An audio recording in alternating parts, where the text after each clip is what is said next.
보통 일반인들이 알기에 이더리움 발행량이 무한대예요. 그러니까 무한대 그러니까 비트코인은 2100만 개인데 무한대면 이거 인플레이션 너무 심한 거 아니야? 라는 이런 오해를 많이 하는데, 무한대로 발행되긴 하지만 수수료를 이제 소각하는 시스템에 의해서 인플레이션이 지금 현재 비트코인보다 훨씬 낮고, 그리고 이더리움은 비트코인하고 다르게 비트코인은 단순히 보내고 받을 때 비트코인을 수수료로 쓰는 거고, 이더리움은 이더리움을 보내고 받을 때도 이더리움을 쓰지만 그 위에 이제 생태계들이 있습니다. 그런 것들을 사용할 때마다 이더리움을 쓰니까 사용성이 분명히 있고, 그 사용성이 증대할 때마다 이더리움 가치가 이제 올라가는 그런 구조를 가지고 있습니다.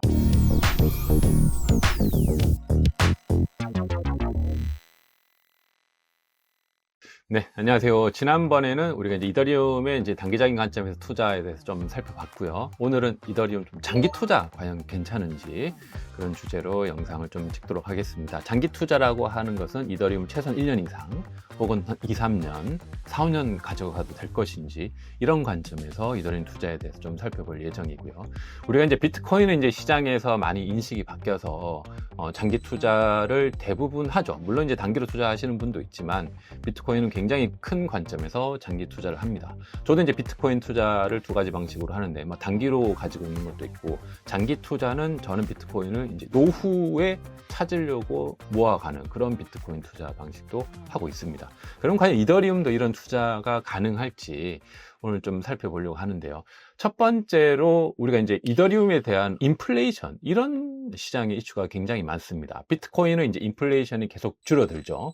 줄어들다가 한 2140년대 완전히 채굴이 종료되면서 더 이상 비트코인이 유통되지 않고 2100만 개 딱 정해져 있고, 그 이후에는 이제 수수료로만 운영되는 그런 방식입니다. 그래서 비트코인을 디지털 금이라고 이야기하면서, 이것은 정해져 있는 숫자이기 때문에 인플레이션이 절대 발생하지 않죠. 그래서 지금은 인플레이션 조금 있습니다. 근데 지금 이더리움은 보통 일반인들이 알기에 이더리움 발행량이 무한대예요. 그러니까 무한대 그러니까 비트코인은 2100만 개인데 무한대면 이거 인플레이션 너무 심한 거 아니야? 라는 이런 오해를 많이 하는데, 그래서 그 부분에 대한 오해를 먼저 좀 짚어드리도록 하겠습니다. 첫 번째로 이제 우리가 살펴볼 수 있는 게, 현재 기준에서 그러면 비트코인의 인플레이션은 몇 프로고 이더리움의 인플레이션은 몇 프로인지 좀 살펴보면요, 의외로 이 지표를 보면 사람들이 많이 놀랍니다. 이더리움이 업그레이드 머지를 한번 했죠. 그 이후에 이제 인플레이션인데, 비트코인은 1년 기준에 현재 1.29% 정도 됩니다. 인플레이션 굉장히 낮죠. 보통 물가 상승률 한 3, 4% 이렇게 대비했을 때 비트코인이 물가 상승률 대비 인플레이션이 낮은 건 확실합니다. 그래서 여기까지는 대부분 이해하고 있는데, 이거보다 보통 이더리움 인플레이션이 더 높다고 생각하거든요. 계속 발행되고 무한대니까. 근데 이더리움 인플레이션은 지금 0.178%예요. 비트코인 대비해서도 훨씬 낮고, 어떨 때는 마이너스일 때도 있습니다. 계속 무한대로 발행되는데 이더리움 왜 이러지? 이런 이제 질문을 하게 되는데, 여기 이제 여러 가지 숨겨진 좀 메커니즘이 있습니다. 이더리움이 무한대로 발행되긴 하지만 이더리움은 플랫폼 코인이에요. 그래서 이더리움에는 어떤 수수료 개념, 그러니까 비트코인도 수수료가 있죠. 비트코인을 보내고 받을 때 수수료가 발생해서 비트코인을 쓰게 되는데, 이더리움은 단순히 보내고 받는 게 아니고 플랫폼이기 때문에 그 위에 이제 DApp이라고 하는 많은 어플리케이션들이 있습니다. 그런 것들을 실행할 때마다 수수료가 발생하고, 그 수수료를 이더로 쓰게 되는데, 이 수수료를 발생하면서 그 수수료를 사용하는 이제 채굴자들이라고 하죠. 그 채굴자들이 이 번 메커니즘이라고 하는 수수료를 소각하는 메커니즘이 있습니다. 그래서 수수료가 이제 실제 채굴을 하는데, 채굴자들이 비트코인은 그 채굴에 의해서 이제 계속 돌아가는 거죠. 근데 이더리움은 이 수수료를 없애버려요. 다 없애지는 거 1%를. 그래서 추가로 발행이 되지만, 추가로 발행된 거, 그리고 기존에 있던 이더리움을 스스로 쓸 때마다 이것을 강제적으로 이제 소각을 해버립니다. 그래서 이렇게 인플레이션이 줄어드는 그런 구조를 가지고 있어요. 그래서 무한대로 발행되긴 하지만 이 수수료를 이제 소각하는 시스템에 의해서 인플레이션이 지금 현재 비트코인보다 훨씬 낮고, 물론 시간이 지나면 이건 좀 변할 수는 있습니다.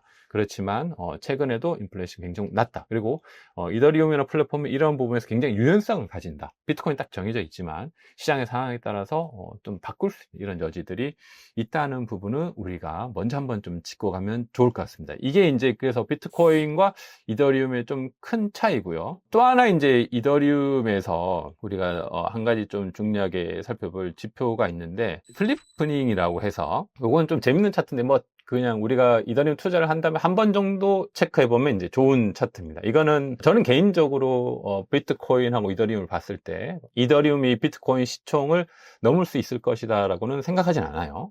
그래도 이제 어느 정도 이제 비트코인 대비해서 시총이 많이 높아질 것인가 이런 거는 좀 지켜볼 필요가 있는데 이게 그 지표입니다. 이거는 뭐냐면 이더리움이 비트코인보다 시가총액이 더 높아지는 지점.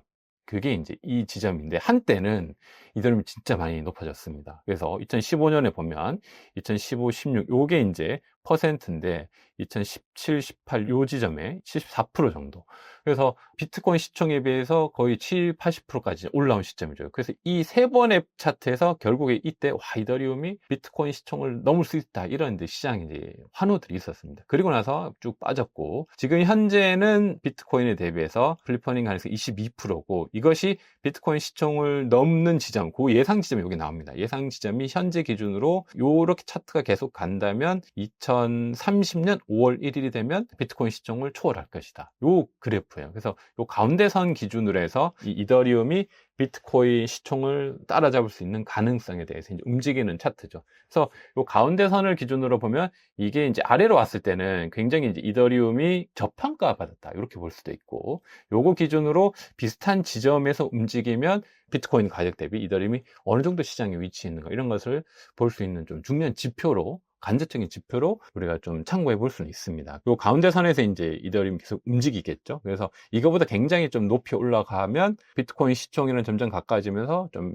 이더리움이 과대평가받다 볼 수 있고, 요 가운데 선에서 좀 많이 떨어져 있을 때는 이더리움을 매수하기 좀 좋은 시기네. 이렇게 우리가 요 지표를 활용할 수도 있습니다. 좀 큰 그림에서 이제 이더리움하고 비트코인 시총을 비교할 때 이것을 우리가 좀 참고해 볼 수 있고, 그렇다고 뭐 저 개인적인 관점이 이더리움이 비트코인 시총을 넘을 수 있을 것이다라고 이제 보진 않고, 과거에는 사람들이 그렇게 했어요. 근데 지금 많은 시장의 의견들은 그렇게 보고 있지는 않습니다. 그렇지만 좀 다른 개념으로서, 좀 플랫폼 코인으로서 2위를 유지할 것이다. 이런 개념들은 계속 시장에서 좀 지지를 받고 있습니다.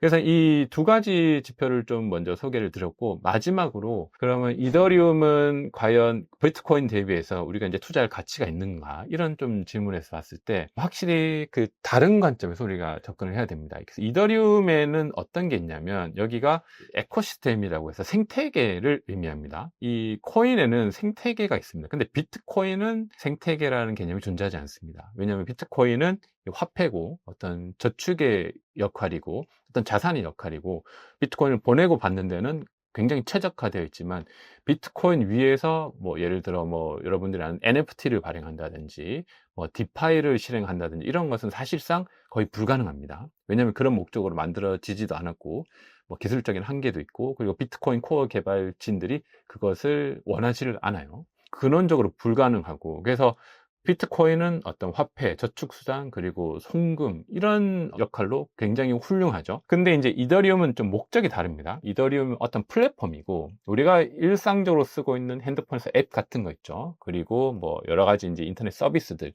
이런 것들이 다 중앙화되어 있는데, 이것을 블록체인 기반에서 탈중화된 기반에서 토큰도 쉽게 보내고 뭐 토큰 이코노미를 적용해서 쓸 수 있는 디앱이라는 어떤 탈중화된 어플리케이션 형태로 좀 만들어 보자라고 했던 게 이더리움이고, 그것을 만들었을 때 우리는 플랫폼 역할을 하겠다라는 게 이더리움이에요. 그래서 이더리움은 그 플랫폼이고, 우리가 좀 쉽게 생각하면 우리가 뭐 인터넷 위에 뭐 구글도 있고 뭐 페이스북도 있고 카카오 뭐 여러 가지 뭐 네이버 이런 것들 많잖아요. 이런 것처럼 이더리움이라는 것은 또 다른 어떤 인터넷 같은 그런 프로토콜 같은 그런 역할을 하는 거고, 그 위에 이제 여러 가지 이제 어플리케이션들이 움직입니다. 그러면 그 움직일 때 어플리케이션들이 이제 동작하기 위해서 사용료를 내야 돼요. 그 사용료인 수수료를 이더리움으로 쓴다는 거죠. 그래서 결국에 한마디로 정리하면 이더리움 위에 여러 가지 어플리케이션들이 있습니다. 여기 보시면 이더리움 위에 있는 어플리케이션 프로젝트가 여기 수가 나오죠. 1350개 현재. 그래서 여긴 다른 이제 에코시스템도 나오는데 뭐 BNB, 솔라나 이런 데들은 1100개, 1101개 이렇게 있죠.